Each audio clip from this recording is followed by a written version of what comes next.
Hi, everybody, and welcome to Vashon Live. Happy Thursday. It is our Monday around here, and it has been a pretty big day. We got interviewed by the Heritage Museum today to be part of their archive about how Vashon is handling the COVID-19 virus. So that was really cool. We are teaming up with them June 28th, the day of Stonewall, to do a pride parade of sorts. That will be zoomed to your living room. You'll be able to participate in that. There will be an actual float. There'll be performances. There will be some guest appearances, pre-recorded. So as time goes by, we'll tell you a little bit more about that. But that was really cool. And we're just getting ready for our week. Thank you for joining us again. We are approaching our 50th show. We are here Thursday through Sundays at 7:30, bringing you spoken word, musicians, poetry, dancing. We've got some really great things. This week, tomorrow, we have Tom Melancon. He has got a really beautiful sound. He plays some acoustic and electric, singer-songwriter, because we do nothing but original material here. So that's tomorrow. On Saturday, we have a show I've been working on for months, it feels like. Patrick Christie is here playing stand-up bass. He's going to be playing bass with a bow also. And Maeve Barton is going to be here dancing, doing some modern dance. So it is a dancer and musician combo live from 2 different stages. And thankfully we have so many cameras, so we're able to bleed that together and bring that to you. So that's gonna be really cool. And then Country Dave Harmonson is gonna be here on Sunday.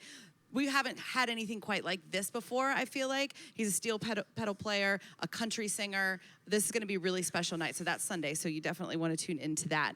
If you did not see our cool afternoon test that we did today, Megan Hastings made a marinara live on our show in the kitchen here at Snapdragon, because as you know, we film here at Black Hat Cabaret and Snapdragon. So we are going to be doing a cooking show with her weekly, starting next week at 1 o'clock. But check out that test. It is on our website. Well, our facebook.com/VashonLIVE website. So check that out. Tell us if we got it right. If you like it, the ingredients are up. You can make that marinara and start tuning in. As always, if you're enjoying what we are doing here, please give us a like and a follow. Those numbers help be able to bring this material to everyone else and keep it coming to you. And thanks again to Vashon Events for everything you do in promoting us and being part of the team and allowing us to bring this entertainment to everybody's homes. So thanks so much. I'm gonna get started with our entertainment tonight. And it's even deeper than entertainment. So Thursdays, oftentimes we do poetry or authors or spoken word. And tonight we have Devon Atkins here. So I know Devon from Vagina Monologues. We did Vagina Monologues a few years ago, along with a lot of other amazing women. And she's here today to do some poetry for you. You may know her from 8 words in 8 days. 8 words in 8 days. That was a little bit before my Vashon time, but 8 words in 8 days open mic at Cafe Luna. And she's gonna tell you a little bit more about that.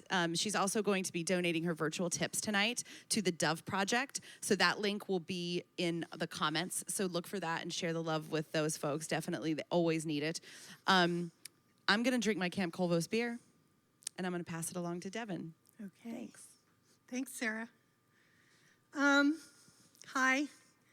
I've always wondered what it's like here. You know, when I look at Vashon Live at the shows, I always kind of try to picture Snapdragon and picture this in it. And it's kind of like probably the way you think. Sarah's actually sitting on the stage, well, not on the stage, but in a chair on the stage, at an old-fashioned school desk. Looks like the school desk they had when I was 9. And then I always really liked this. I think this is very cool looking. So it's fun for me to see all this up close. I want to start by dedicating this to my very good friend Françoise, who can't talk about her in the past yet. She died this morning, and she is a lovely, lovely French lady. I'll just say that when I asked her, because she was in her late 80s, what she thought was the most important thing she'd learned as she aged, she thought for a moment and said, "I learned what's important." And that meant everything to me. because I knew exactly what she meant. And she was the kind of person where she'd walk into a room and she didn't have to do anything. She didn't have to say anything. She didn't have to smile. She didn't have to laugh. She made you happy just by being there. And those people are rare. And anyway, I'm dedicating my part of this to Françoise, and I'll miss her. Before I came here tonight, I made a dozen rushed text messages to friends and especially my students. I'm an academic coach, and so my students know that I'm doing this tonight, and so they better be watching, and you know who you are, and there will be a test. I never really got into poetry until about the time I moved to Vashon, and that was 28 years ago. I'd always been a writer. Pretty much every job I've ever had involved writing. And so writing I was used to. When I moved here, I was a publicist. And one day, with my 2 kids, and we moved here and we did a lot of moving because we were renters. And one day I was cleaning out a closet of a house we were getting ready to move into. And the people really hadn't moved out yet, but I just was kind of helping them out. And I came across a box that I wanted to move into the closet, and in it there is a letter that I had written to an old friend years before. And somehow something semi-magical happened, and I kind of saw the poem in it. And that's where I started. And that was about 20 years ago. And yeah, I did what I always do. When I'm interested in something, I research it to death. And so I taught myself poetry. These days, it occurred to me that even though I sort of stopped what I was doing with poetry on Vashon about 10 years ago, I figured that now was a good time to revisit it. When Vashon Bookshop first opened, and that might be before some people's time, one day, it was a Saturday morning, and my kids had really annoyed me, and I was kind of half dressed, half pajamas, half sweatshirt, whatever, and I went to Vashon Bookshop because it was like their first day, I think. And I wasn't in a very good mood. I walked in, Karen Berenger was there. She was the original owner of the bookshop before Nancy. And I looked around, and there was no poetry. And I shamed her. I said, where is the poetry? What kind of bookshop is this that has no poetry? And being Karen, she took out a pad of paper and a pen, and she handed it to me and said, make me a list. And that's kind of where I started with the bookshop. I was in charge of events at the bookshop. And so in addition to having authors come and read, and musicians come on First Fridays and making music, we had a poetry salon. We had people who would come and we would sit around and talk poetry. I remember Doug Ende being particularly influential in that. We talked poetry, but like I was just saying to Sarah, you give a poet a mic and it's gone. And so what would happen in this poetry salon is, even though the plan was to talk about poetry, the poets would always end up reading their poems. And so then we evolved from the poetry salon to an open mic. And so we did open mics and did a few at the Blue Heron, the old Blue Heron, and at the high school. And then eventually Cafe Luna was sold to Natalie Sheard. And I started working for her. I was doing her publicity. And we did a newsletter, we did a serial story, and finally I convinced Natalie that open mics would work. So we started doing poetry open mics, and one of the lovely things about it was that teachers at the high school and at the middle school started telling their students about it. So then we had more and more of a mixed crowd.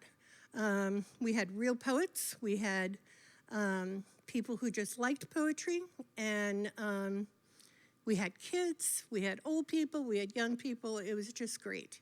And it was very popular. And after a while, this was like, I think everybody's got a different opinion, of course, but 2004 to 2011, something like that. That's when we were at Cafe Luna. And I was trying to think of a way that I could bring more people in, because we all know how people react to poetry. A little standoffish, a little stiff. Unfortunately, a lot of that has to do with the way it's taught at school, I have to say. And, but I thought it would be a good idea if we did something that would kind of make us more of a community.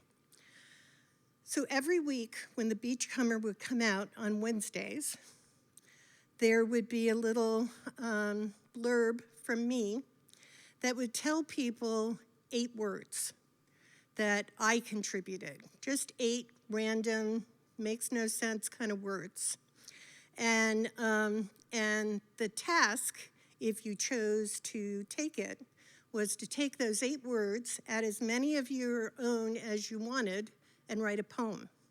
And then a week later, on the following Thursday, everybody would show up at Cafe Luna and we'd all share our poems with each other. And it was fun. And one of the coolest things I thought was that even though all these poems had the same 8 words, they were all completely different from each other, which was fun. There were funny ones, there were sad ones, there were romantic ones, but all with those 8 words. So recently I decided that maybe I'd do the same thing now, even though it's been all this time, you know, probably 9, 10 years. And so I started advertising on Vashon for All, on Facebook about the current 8-word, 8-day poetry open mic. Also to just kind of, you know, to create some community, some interaction with people, because we're also, I call it the longest snow day there ever was. That's how I feel about this time, because, you know, at first you're like, yay, it's a snow day, we get to do it. And then by the 3rd day or the 8th day, I remember when I was living on Maury and we were stranded with snow for 9 days, you know. That was definitely a snow day that just didn't stop. And that's what this has been, I think. It's just, so I loved the idea of getting people talking to each other and doing something fun and out of the ordinary. So I advertised 8 words, and I didn't know if anybody would do it, you know, but they did. And the words were, and you can see what kind of mood I was in: dead, dark, world, amaze, answer, fear, shaking, and threats. Yeah, just a little dark, but everybody used the words differently. For instance, Mickey Samila, I'm hoping I'm saying his name correctly, He shared a poem with us called Sign of the Times. And this is it. In a dead and dark world, failing to amaze and having no regrets is the most dubious answer to fear shaking threats. I think that's a very cool, short poem. And actually, between you and me, he's the only one that used all 8 words. Because that's one of the big catches. You have to use the 8 words, and you can't change them in any way.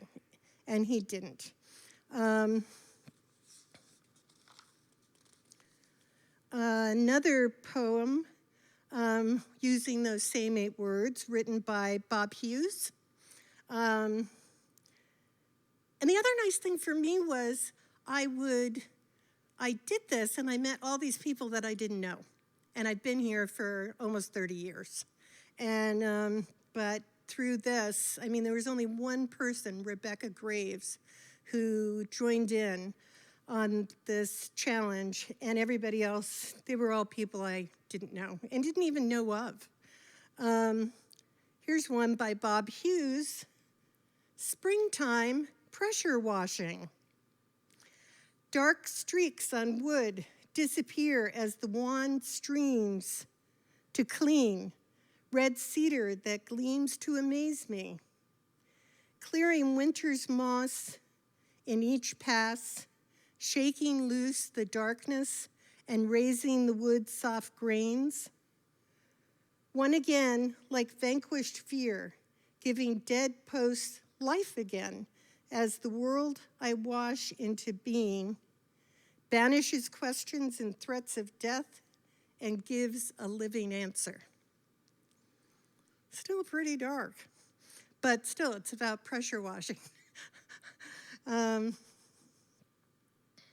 going to read that again because I don't think I read it that well that time. And I'm sure Bob would appreciate it. Bob Hughes, Springtime Pressure Washing.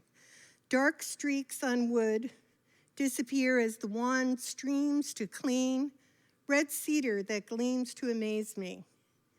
Clearing winter's moss in each pass, shaking loose the darkness and raising the wood's soft grains. One again, like vanquished fear, giving dead posts, I always want to say dead poets, dead posts life again as the world I wash into being, vanishes questions and threats of death and gives a living answer.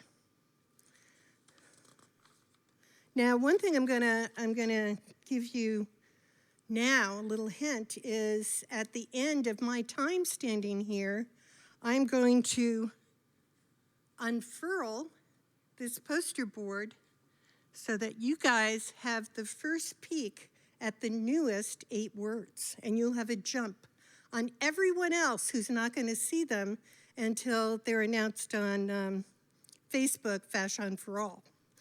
So stay tuned, don't miss it.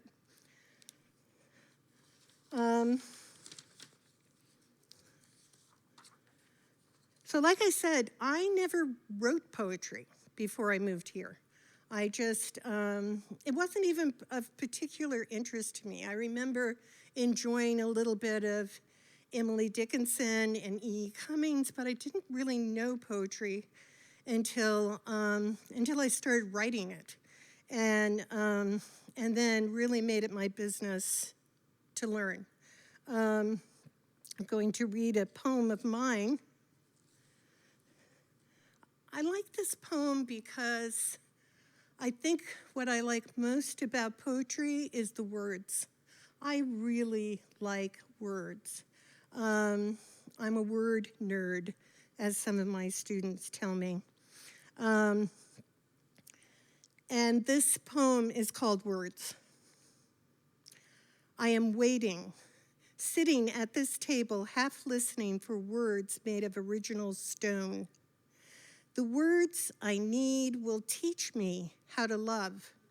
They will show me how to miss someone not too intensely, just a simple, sane missing. How could you not love a man who cheats at tarot? I am looking for a way to explain there is no such thing as unrequited love. Listen, I don't understand this yet, but I know the words say something about love being reciprocal, something about wholeness. The letters will fall in an order that will reveal the limits. There are no limits, the healing that love can render. A spoon in my hand, I am bent over this bowl of fruit and milk, and I am waiting. You see, we are still so tender. It takes time to unearth our muscular legs, to excavate the rubble that covers our delicate hands, opening and closing and opening.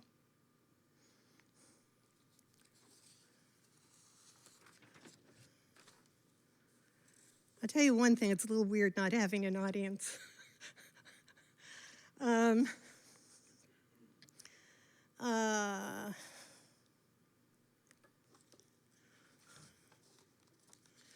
This poem I remember reading at an event the Kara and Hawk put on, and it was called Words, and this was probably, I don't know how long ago, a long time ago. And I remember reading this poem at that event. It's called Covenant. Once, I almost married a man named Tom. We almost had twins, lived in a yurt with deer near the Zen Center, and called each other 10,000 auspicious mountains. Each morning I would cheat at Tarot. He would transcribe recipes into sex poems, beet juice, the number of strokes to make batter smooth. Once, Tom told me about Jerry and Louise, who had the perfect marriage, who taught him to paint imperfection and had turtles. Tom would feed them cat food until they divorced. He watched them starve eating each other, though the cat food was right there on the counter. I didn't marry Tom or have twins because I loved another man and because of the turtles.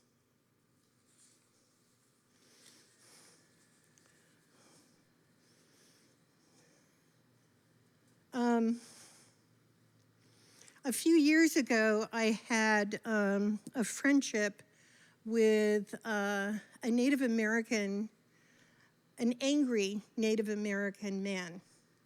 And it was sort of a doomed relationship because he thought that everybody liked him because he was Native American, and that if somebody didn't like him, it was because he was Native American.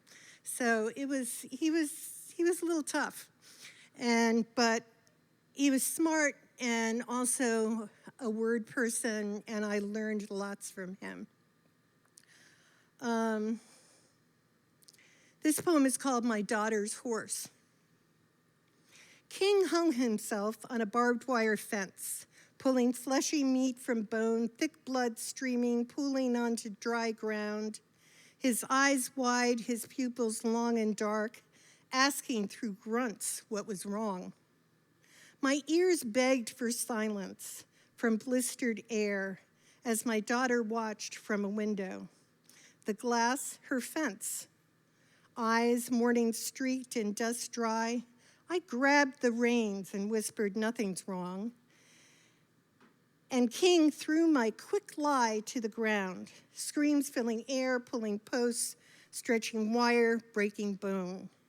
For years, I have tried to cover that ground, letting sagebrush take hold of the air. For years, I have tried to cover the wrong, the eyes of my daughter pooling in dark, building those fences, streaming with fear.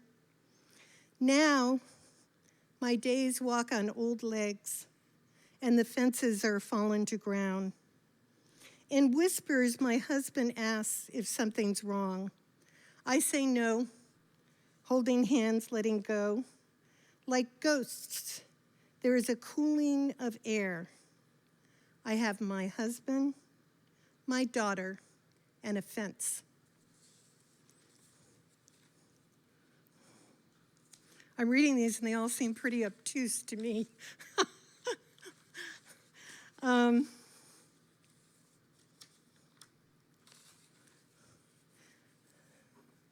I think I'll take a little pause right now and say that another interest of mine that I initiated before the madness began with the virus and everything is I started a Naranon group. And that is a kind of global support group. There are groups all over the world that support people who have addicts in their lives. Because sometimes it's hard to love somebody who's drug addicted. And when that happened to me, I was suddenly in my town where, Vashon, we always have everything. We're always taking care of each other. It's what we do. But there was no Naranon. There's plenty of AA groups and plenty of NA groups, Narcotics Anonymous, but there was no Naranon, no support for people who care about addicts. And so I started a group. And now, since I can't be at the Lutheran Church running the group, just tell people that on Thursday nights, but maybe we'll change it now, because we don't like the competition of VashonLIVE. We have a Naranon group, and anyone who wants to give me a call and ask me about it, I would love that. We need to stick together. You can find me on Facebook. You can find me on Vashon All. I'm there. Please feel eager to call me because this is something I've learned a lot about, and I would love to share it.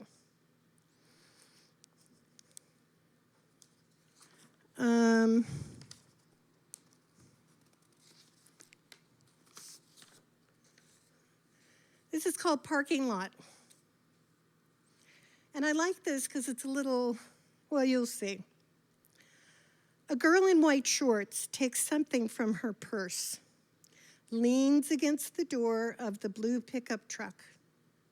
Although I'm too far away to tell if she is pretty, how young, or who she is speaking to, give me time. By the end of this poem, you might know more than you want. Give me time, and she will become my sister, my daughter, my wife. I will become her, or the man in the driver's seat who offers her money, a ride out of town, this no-horse town, this dead-end town, where strangers know her name is Della, and she is me, or she is you. And in the blue pickup that might not be blue or might not be.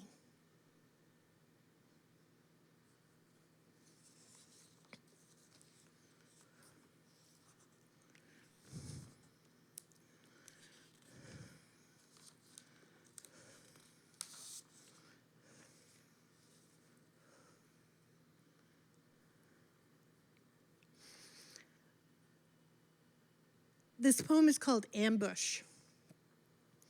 And it's a pretty darn short poem, but I think it packs a wallop. Ambush. Before I could consider the consequence, I love you fell from my lips. You could almost hear the sound of gears shifting. He had a look in his eyes like 500 miles of empty road.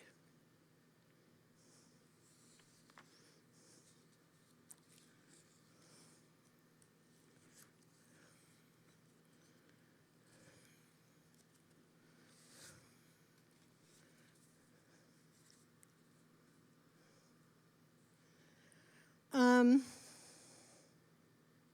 last poem is called Vashon. It's what we all have in common. I know I raised my kids here. When we arrived on Vashon, they were, I think, 3 and 5. And my son especially loves to come home because even though he's in Brooklyn with all the cool kids, he loves Vashon, and his friends love Vashon. And so he always comes back. He goes to the bar, and he comes back like 3 or 4 times a year.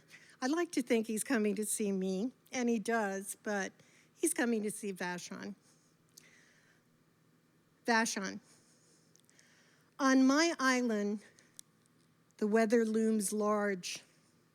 Clouds slide along a cracked edge of mountaintops. The sky silvers while the wind wields wet. Strands of mist feel their way onto ferries, and the rain flattens the feathers of herons as they heed a wash of whales, tangled in the cold call of winter's wild web. That's our island. Thank you. This was fun. You should all do it.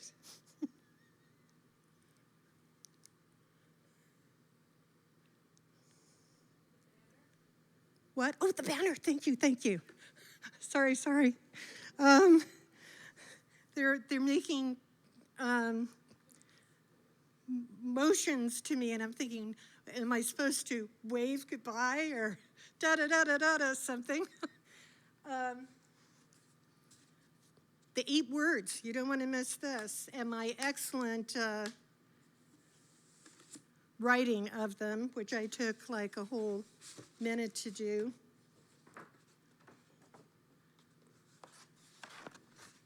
These are the words that you're supposed to use in a poem with as many of your own words as you want. Although you do have to be able to read your poem in less than 5 minutes.